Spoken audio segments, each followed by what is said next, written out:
So myth number 2 is that most homeless people are drug addicts or alcoholics.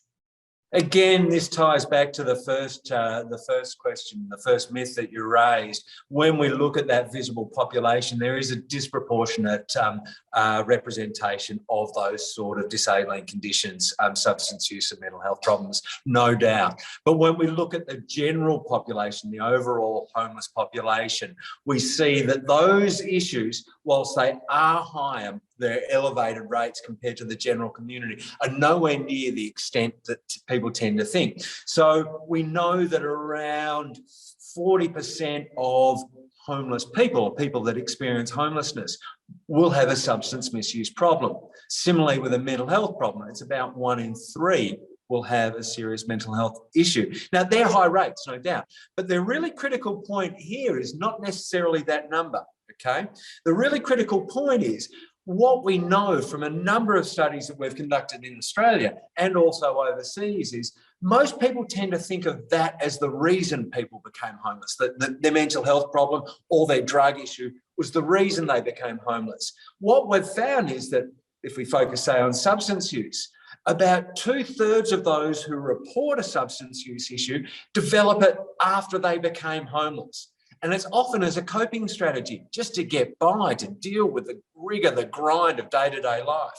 So you start to see that it's not necessarily a causal factor. It plays a role, but for a much smaller number of people than we initially, and certainly what the public expects. But certainly people do develop those problems afterwards. That has really important implications for how we design our services and our interventions. If we think 60% of people become homeless because of drug use issues, we'll put a lot of emphasis on drug and alcohol services as a form of prevention. But if it's closer to 10%, we've got to be looking at other issues to try and prevent them coming into homelessness in the first instance and subsequently developing a mental health issue or a drug issue. That second or third myth around mental health, we start to see a very similar pattern. As I said, good studies point to about 1/3 of the homeless population having a serious mental health issue. But again, we have this sequencing issue, the same as we do with substance use, where we see about half of those who report having a mental health problem in the homeless population develop it after. And if you think about it, living without a home, the anxiety of not knowing where you're going to stay, the stigma of being homeless, that's certainly going to trigger a mental health problem for some people and could exacerbate some underlying conditions for others. So the point there is we can't deny, though, that those two issues are overrepresented in the homeless population, but there's much more nuance in terms of understanding how they relate to people becoming homeless and also what happens to them when they are homeless. You've mentioned myth number 3 already, which is around most homeless people having mental health issues. Yep. Is there anything more around that you wanted to highlight, given that perception, the general public? Well, we're also starting to see a whole range of issues around just the broader issue of psychological distress. And what happens when people first enter the homeless population, you start to see, understandably, levels of psychological distress really go up. I mean, the anxiety associated with losing a home, then the anxiety of not knowing what's going to happen. So rates of psychological distress go up quite rapidly. Then what we start to see is a pattern of people getting used to it. Now, if they don't get out quickly, they will adapt. People are remarkably resilient and levels of distress start to diminish. When people exit homelessness, though, we see a very interesting pattern. Among women and single families headed by women, the levels of psychological distress, once they get out of the homeless population, disappear almost immediately. For single men, though, moving into housing, their rates of psychological distress typically go up. And that's because for many single men who've been homeless for a while, they've sort of got used to living in the homeless population.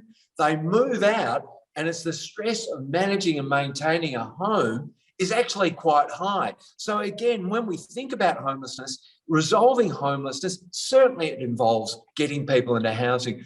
But it's also a challenge in those initial stages, and we really need to make sure that there is assistance for people to settle into their housing, because it's not as easy as we think. We've spoken about substance use and mental health problems. Is there anything else you wanted to highlight around major contributing factors to homelessness? Certainly, there's a couple of things I'd probably want to say here. First, touching on another myth. It's not by choice that people want to that people are homeless. I mean, this is something that sort of resonates in the public domain, where people say, well, why do they choose to be homeless?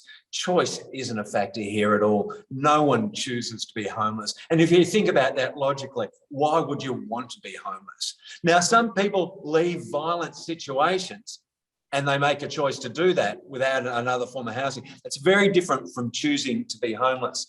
But what you start to see when you look at the homeless population more broadly is that the overwhelming majority of people are poor. That's a really important factor. And that most people who end up in the homeless population do so because they've experienced some form of shock. It can be what we can call a financial shock. It can be a health shock, or it could be a relational shock. Your partner could leave you. Your partner could be violent. A financial shock is all of a sudden you've got a string of bills that you can't afford. And this is the issue for people who are poor, who don't have a great deal of economic or social capital. They have very little buffer. So these shocks, which can be quite random and unpredictable, hit this population. Some people don't have the resources. Some of those people who are very disadvantaged don't have the resources to deal with it. They compound, they build on each other. And for some, they end up losing their housing and tipping into the homeless population. So this idea of shock, is really important to understand why homelessness affects a population who are poor, but why some people who are not poor don't fall in, if that makes sense. Because it really is random in that sense, some bad luck. All of a sudden, you get 3 bills that you can't afford. You decide to pay those instead of paying your rent, and then you spiral out of control in terms of your housing circumstances. So poverty is the key factor here.